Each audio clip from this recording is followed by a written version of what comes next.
Gilgamesh, subtitled Recovering the Masterpiece of Babylonian Literature, because that's what it is. But first of all, we do have to ask ourselves the question, what is Gilgamesh? When fragments of the Epic of Gilgamesh were first translated, historians celebrated it as the beginning of human storytelling. Andrew George called it something far more dangerous.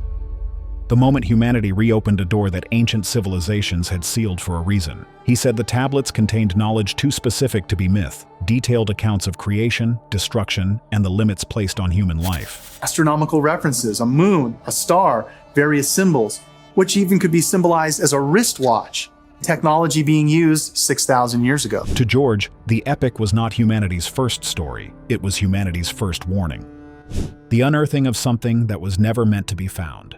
In 1849, British explorer Austen Henry Layard struck something strange beneath the sands of modern-day Iraq. His team had been searching the ruins of Nineveh, the capital of ancient Assyria, when they uncovered rooms lined with tens of thousands of clay tablets. The site became known as the Library of Ashurbanipal, named after the last great Assyrian king who ruled from 668 to 627 BCE. Many of the tablets were broken, some burned black by ancient fire. Yet somehow, the text carved into them had survived. These fragments would soon reveal the oldest story humanity ever told. For years, the tablets sat in the British Museum gathering dust. Then, in 1872, a quiet museum assistant, George Smith, began studying them. Smith was self-taught, but he had a gift for reading the wedge-shaped writing called cuneiform. One afternoon, as he translated a damaged tablet from the pile, he froze. The words described a flood so vast it drowned all living things, leaving only one man alive in a great boat filled with animals. The man's name was Utnapishtim. Smith realized what he was reading. This was the same story as Noah's Ark, but thousands of years older. The discovery shocked Victorian England. People had been taught that the Book of Genesis was the oldest account of creation and the flood. Smith's translation proved that the biblical version had come later because the clay tablets he studied were written in Akkadian during the reign of King Ashurbanipal around the 7th century BCE, and they were themselves copies of much older Sumerian and Babylonian stories dating back nearly 1,000 years earlier. That meant the Mesopotamian flood story already existed in written form long before the Hebrew Bible was compiled. The flood story first appeared in the Epic of Gilgamesh, written in Akkadian, the language of Babylon. The tale had been passed down for centuries, likely first composed around 2100 BCE, by Sumerian poets who told of a mighty king, Gilgamesh of Uruk, who searched for eternal life after his friend Enkidu died. Scholars today credit a Babylonian scribe named Sin-Leqi-Unani, who lived around 1100 BCE, for compiling the final version that we now call the Epic of Gilgamesh. In the 11th tablet of the epic, Utnapishtim tells Gilgamesh how the gods decided to destroy humankind because of their noise and defiance. The god Ea secretly warned Utnapishtim to build a massive boat and fill it with the seed of all living creatures. The storm lasted 6 days and nights, until all of mankind had turned to clay. When Utnapishtim released a dove and a raven, and they did not return, he knew the waters had receded. He made a sacrifice, and the gods, smelling the sweet smoke, gathered like flies over the offering. It was the world's first recorded flood myth, and arguably, its first apocalypse. Smith was overwhelmed by what he had uncovered. Witnesses say he jumped from his chair and ran through the museum, crying with excitement. But only a few years later, he died suddenly of disease in Mesopotamia, while searching for more fragments. Assyriologist Andrew George later remarked, "He opened a door we were never meant to open." What he meant was that Smith's discovery did more than reveal an old story. It challenged the idea that sacred history began with the Bible and showed that even its most divine events might have older human origins. If the flood story was not a unique revelation from God, but a retelling of something far more ancient, then what else in those clay tablets had been borrowed, rewritten, or deliberately changed before reaching us? The question would haunt every scholar who touched the tablets. It was not just a poem anymore. It was the first act of rebellion against the gods, and the next discovery would reveal how writing itself became a weapon against them. The epic that rewrote creation. When scholars first pieced together the opening lines of the Epic of Gilgamesh, Andrew George was among those who felt the full weight of what the ancient words revealed. He later said that the text does not begin where stories of creation are meant to begin. The prologue does not describe how the world or mankind began. It starts with Gilgamesh already alive, ruling, and partly divine. There is no moment of creation, no shaping from dust or divine breath. Humanity simply exists. To Andrew George, this detail was crucial. The line calling Gilgamesh 2/3 divine and 1/3 human was not just a poetic way of saying he was great. It reflected what the ancient Mesopotamians believed about human nature itself, that people were made from mixed origins, part mortal and part something higher, but never fully either. This idea completely overturned the later belief, found in the Bible, that humans were a pure and intentional creation of one God. In this ancient account, Gilgamesh ruled the city of Uruk, a walled paradise of his own design. He walked along its high ramparts and looked out at everything he owned, yet still felt hollow. His people feared him and called him cruel. George once asked in a lecture, "What does it say about us that the first king in human literature had everything except peace?" Like Adam in the Garden of Eden, Gilgamesh lived among abundance, but could not rest. The gods had given him power and knowledge, but not contentment. That endless hunger became, as George described it, the first human flaw recorded in writing. The Babylonian scribe Sinleki-Unini gathered older Sumerian tales and reshaped them into one complete story about pride and punishment. In his version, the gods are not wise guardians, but jealous overseers who resent their creation's growing strength. When Gilgamesh's ambitions begin to rival their own, they send Enkidu, a wild man born of clay, to break his arrogance.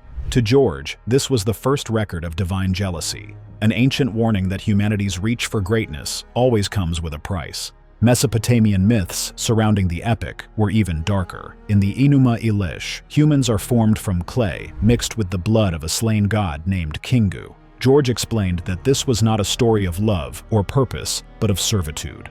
The gods created mankind not to share heaven with them, but to spare themselves from labor. Humanity was born to serve, not to rule. This grim idea, George believed, lingered through time, reshaped but never erased. During translation, he noticed that the earliest lines used a plural word for creators. That same plural appears in Genesis 1, where God is called Elohim, meaning the gods. George wondered if both traditions had drawn from a shared and forgotten source, a time when creation was the work of many powers, not one. If the epic that began in ancient Uruk could challenge everything mankind believed about its own beginning, what might be hidden in the verses that followed? The next scholar who searched for those answers would discover how dangerous it could be to understand what the gods once wrote. The man who tried to translate the gods. For most scholars, translation is an act of understanding. For George Smith and Andrew George, it became something closer to possession. Every man who devoted his life to the Epic of Gilgamesh seemed to leave a part of himself buried in it. Smith died at 36 in Mesopotamia, the same desert where the tablets had been found. Later researchers whispered that he died too close to the text, though the official cause was dysentery. What unsettled people was that several scholars who studied the tablets after Smith began reporting the same strange experiences.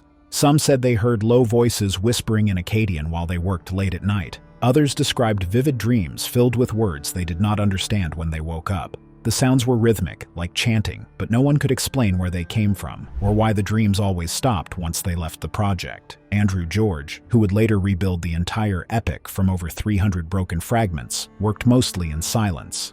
Colleagues said he became withdrawn, living like a man in exile. He described the work as a kind of haunting. Sometimes while reading aloud from the tablets, he stopped mid-sentence and stared at the words as if they were changing in front of him. The epic itself seems to understand what language can do to a person.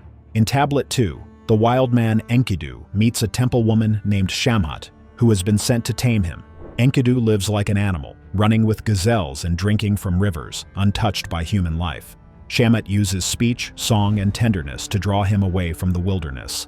The text says, "The harlot spoke, and his mind grew wide. Her words awakened self-awareness in him, teaching him what it means to be human." It is one of the first moments in literature where language itself transforms a being's nature. George often said that line haunted him. It made him wonder if translators experience the same thing, becoming something new each time they pull meaning from ancient words. He confessed privately that the more he translated, the less he felt like the author of his own sentences. "Sometimes I feel the text translates me," he told one interviewer. His notes began slipping from description into recreation. Instead of "Gilgamesh weeps," he would write, "I weep." When reading the line, "He who saw the deep," George began using present tense, saying, "I see the deep." Students noticed and thought it poetic. Friends thought it was exhaustion, but George himself said the words had a will of their own. In ancient traditions, words held power. In Jewish mysticism, it was believed that mispronouncing the divine name could bring madness or death. Andrew George often compared this idea to what he faced in his own work. The Akkadian language, used on the Gilgamesh tablets, was not an ordinary tongue. It was the language of priests and magicians, used in prayers, oaths, and curses. Translating it was more than simply reading. It meant speaking the same sounds that ancient scribes once used when they called upon their gods or tried to banish harmful spirits. George realized that every translation was, in a sense, a reenactment of those rituals. He began to wonder if the tablets had been written that way on purpose, not just to tell a story, but to perform something when read aloud. Near the end of his work, he began noticing something he could not explain. Certain passages would not stay consistent when he translated them. Each time he returned, the meaning seemed to shift. "You read them, and they erase themselves," he wrote in his notes. When pressed to explain, he described one fragment that seemed unlike any other. The text circled back on itself, ending exactly where it began, as if meant to trap the reader inside it. That was the only tablet he could never complete, and it became the one that haunted him most. The hidden tablet that shouldn't exist. For centuries, the Epic of Gilgamesh was believed to end with Tablet 12, the puzzling chapter where Enkidu somehow returns from death. The text shows Gilgamesh speaking with his long-dead friend, asking what life is like in the underworld. Scholars have struggled to explain it. In the previous tablets, Enkidu had already died, mourned, and been buried. His death came after he and Gilgamesh killed the Bull of Heaven and the guardian Humbaba, both acts that defied the gods. As punishment for their arrogance, the gods decreed that one of the two friends must die, and they chose Enkidu. Stricken with illness and terrifying visions of the underworld, he cursed his fate and died in agony. Yet in Tablet 12, he walks and speaks again. The ending feels disconnected, almost forbidden. It reads like an intrusion from another world, a scene that should not exist inside the same story. Andrew George often called Tablet 12 a problem that refuses to die. He explained that it was written in a different dialect and style, unlike the earlier tablets, suggesting it had been added later from an older Sumerian source. To him, it was not a simple continuation, but an interruption. "It is not resurrection in the holy sense," he said. "It is intrusion. The dead cross back over, but not because the gods allow it." The scene carries none of the peace of divine mercy. Instead, it shows a friendship that defies cosmic law, a human voice reaching into the land of the dead. For George, this was what made Gilgamesh extraordinary. It was the first story to ask whether love or grief could overpower death itself. Then a new puzzle appeared. In 2021, an archaeological team working near Mosul, Iraq, not far from ancient Nineveh, reportedly unearthed a small clay fragment written in reversed cuneiform. The markings appeared backward, as if meant to be read only in reflection. No official paper was ever published, but whispers in academic circles began calling it the 13th tablet. Photographs circulated privately, and George was said to have reviewed them. He never confirmed this publicly, but a student recalled him saying, "If it's real, it doesn't belong to the living." Linguists who examined the images claimed that a single line could be read, "He who reads awakens what sleeps." The pattern of reversed text resembled those used in ancient Mesopotamian funerary spells, particularly in the Descent of Ishtar, where mirror writing was used for messages meant for the dead. The rumored tablet did not continue the story of Enkidu. Instead, it seemed to comment on the act of reading itself. It seemed like a warning to anyone who tried to summon meaning from words that once spoke to gods. George refused to call it authentic, yet he never dismissed it. "Some texts," he told a colleague, "were not written to be read. They were written to be obeyed to him." Tablet 12 and the rumored Tablet 13 were connected not by story, but by purpose. Both challenged the line between life and death, one through narrative, the other through ritual. Andrew George's final conclusion about the tablets was not comforting. If Tablet 12 and the rumored Tablet 13 were connected, then they were not simply myths about death and return. They were warnings written in the language of gods and instructions that only mortals would be desperate enough to read. And if those instructions were not meant for us, the question he kept repeating in his notes was terrifying. What happens when the living read what was written for the dead? The gods who feed on death. The Epic of Gilgamesh is often read as a story about mortality, but Andrew George believed its real theme is far darker. "It is not only about fearing death," he once said. "It is about feeding it." When he studied the tablets closely, he found a repeated image, the gods taking pleasure in the scent of sacrifice. After Gilgamesh and Enkidu kill Humbaba, the guardian of the cedar forest, and later the Bull of Heaven, the gods are enraged. To balance the offense, they decree that one of the two men must die. Enkidu's death is presented as punishment, but George argued that the text suggests something else. The gods gather like flies over the sacrifice. That phrase, he noted, is the oldest description of divine appetite. This idea of feeding divinity through human suffering is not unique to Gilgamesh. It appears in the Bible too. In Exodus 29, God is described as taking delight in the pleasing aroma of burnt offerings. The Akkadian phrase re'i nashi, used in the epic, means the same thing, the scent of mankind. What both traditions share is the belief that divine satisfaction comes from death, that the act of sacrifice keeps the cosmos stable. In Mesopotamia, families left food and drink before the statues of their gods so that those divine figures could eat. Temples doubled as kitchens. The system of worship was built on feeding what humans feared most, which is the unseen forces that ruled their fate. George pointed to an omitted line he found mentioned in a damaged commentary tablet. They drink the scent of the dead. He believed this line was not symbolic, but a literal statement of belief. To the ancient Mesopotamians, the gods did not live on light, air, or divine power. They lived on the energy that came from death itself, the moment when life ended and something eternal was released. Every death, in their view, fed the gods and kept the universe balanced. This meant that Enkidu's death in the story was not just punishment for killing the bull of heaven, it was part of a system of giving. The gods demanded life, and Enkidu became their offering. Gilgamesh's grief, his mourning, his tears, and even his storytelling became part of that same offering. Every time people remembered the dead or retold the story, they were repeating the act that fed the gods. The rumored 13th tablet seemed to confirm this idea. Its line, "He who reads awakens what sleeps," took on a new meaning for George. If Tablet 12 showed Enkidu's spirit speaking to Gilgamesh from the underworld, then Tablet 13 warned that reading those same words could cause the same thing to happen again. Each time the story was read or spoken aloud, it could symbolically call the dead back into awareness, keeping their presence and the power of the gods active among the living. George's conclusion was unsettling. If the gods gain strength from human grief, then they need people to keep mourning and remembering. Forgetting would starve them. Remembering keeps them alive. The Epic of Gilgamesh, he feared, survives for that very reason because it still performs the same ancient function. It keeps the cycle of death, memory, and divine hunger alive. If that belief is true, then immortality is not a gift from the gods, but their greatest threat. A world without death would end their power. And that, George believed, is why the Epic of Gilgamesh still endures, because the gods will not allow it to die. The epic that wouldn't stay dead. When Andrew George retired from teaching, he believed he had finished his life's work. But the Epic of Gilgamesh refused to stay still. Within months of his final lecture, new fragments began appearing. Some sold anonymously to museums, others surfacing in private collections with no clear record of where they came from.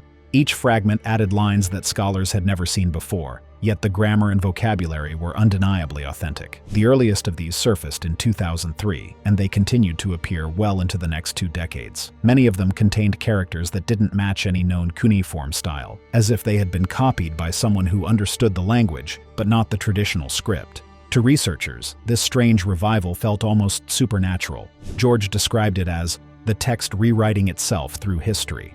Every generation seemed to discover just enough new material to keep the story alive. Scientists began using infrared and ultraviolet imaging to study damaged tablets, and the results made the mystery even deeper. Hidden beneath the visible writing, they found faint impressions, ghost signs, as one researcher called them, that shifted shape under spectral light. In some places, new words appeared where there had been only cracks before. When scanned again days later, those same spots looked different. Then came the digital reconstructions. Artificial intelligence trained on ancient languages began generating missing portions of the text by predicting what earlier scribes might have written. The results were not random. The AI's versions produced new lines that made grammatical and narrative sense, as though the poem were completing itself through the machine. One program even produced a phrase that did not appear anywhere in the known record. "I am the one who endures." George said quietly, "That is exactly what Gilgamesh would have said." The epic itself contains a scene that mirrors this uncanny survival. In Tablet 11, Utnapishtim tells Gilgamesh of the plant of life that restores youth. Gilgamesh retrieves it, but before he can use it, a serpent steals it and renews itself instead. The plant's power is not lost, it simply changes form. George saw the same pattern in the epic's endurance. Each time the text is damaged, forgotten, or rewritten, it returns in a new form. Like the serpent, the story feeds on decay to remain alive. To some, the parallels became unsettling. Religious scholars compared it to the opening of the Gospel of John, where it says, "In the beginning was the Word, and the Word was with God, and the Word was God." In that passage, the word, or logos, represents divine speech that becomes life itself through creation. They argued that Gilgamesh behaves in a similar way. Its words keep giving life to the story every time they are spoken or read. In that sense, the epic became a pre-biblical version of the living word, surviving through human memory and retelling. The story no longer needed its author. It lived through the people who kept bringing it back to life. George once said that every person who reads Gilgamesh becomes part of its rebirth. Each reading completes the ritual, he wrote. It lives through us because we cannot stop speaking it, which brings everything back to his final plea, not to decode more, but to listen before the cycle begins again. Before I die, please listen. In his final public lectures, Andrew George often began with the same quiet words. Before I die, please listen. Those who attended said his voice carried a tone of urgency rather than farewell. He no longer spoke as a historian describing an ancient text. He spoke as a man who had seen too much inside it. What he revealed in those last years unsettled many of his colleagues. He warned that humanity was beginning to follow the same path that doomed its first great hero. The ancient quest for immortality, once carved into clay, was being rebuilt in circuits and code. George often reminded his students that Gilgamesh's greatest mistake was not his cruelty or pride, but his refusal to accept limits. When his friend Enkidu died, Gilgamesh could not bear the thought of an ending. He crossed deserts, mountains, and seas to find eternal life, only to be told that death was the fate of all mankind. Yet in modern laboratories, George saw the same hunger reappearing. Artificial intelligence, cloning, digital consciousness, and the dream of uploading the human mind into machines. All were new versions of the same ancient obsession. We are still chasing the thing that destroyed him, he said. In the final tablet of the epic, Gilgamesh realizes that the great walls he built around Uruk will remain long after he is gone. For centuries, readers saw this as a message about leaving behind a lasting legacy. Andrew George disagreed. He argued that the gods allowed Gilgamesh to build those walls not as a reward, but as a test. They let him believe he had conquered time so that he would feel the pain of watching everything he created eventually fall. To George, the walls were not symbols of success. They were reminders that every human achievement, no matter how great, will one day disappear. He found that same warning echoed in the rumored 13th tablet. According to the few who claim to have read the line, it ended with the words, "He who builds again what was drowned shall drown again." George called it the most terrifying sentence ever written. It suggested that every time humanity tries to rebuild what nature or time has taken, it repeats the same punishment. Each civilization that rediscovers Gilgamesh eventually begins to mirror it, reaching for immortality, defying its limits, and collapsing under the weight of its ambition. For George, the Epic of Gilgamesh is no longer just an ancient story. It is a warning about the future. He believed the scribes who first wrote it understood a truth that modern people still ignore. Death gives life its value. Without it, love, courage, and purpose lose their meaning. He told his students, "Before I die, please listen." The curse of Gilgamesh is that we never learn. What he wants people to see is that the epic's message still applies today, even though no one is walking deserts in search of eternal life. Modern humanity tries to escape death in quieter ways, by chasing youth, clinging to technology, and building digital versions of ourselves that never fade. People pour their lives into screens, data, and legacies, hoping to be remembered forever. George warns that this obsession with lasting forever blinds us to the simple fact that meaning only exists because time runs out. His message is clear. The Epic of Gilgamesh was never only about one man's search for immortality. It is about ours. Our constant attempt to outlive our limits instead of living fully within them. And that search, he said, is still happening.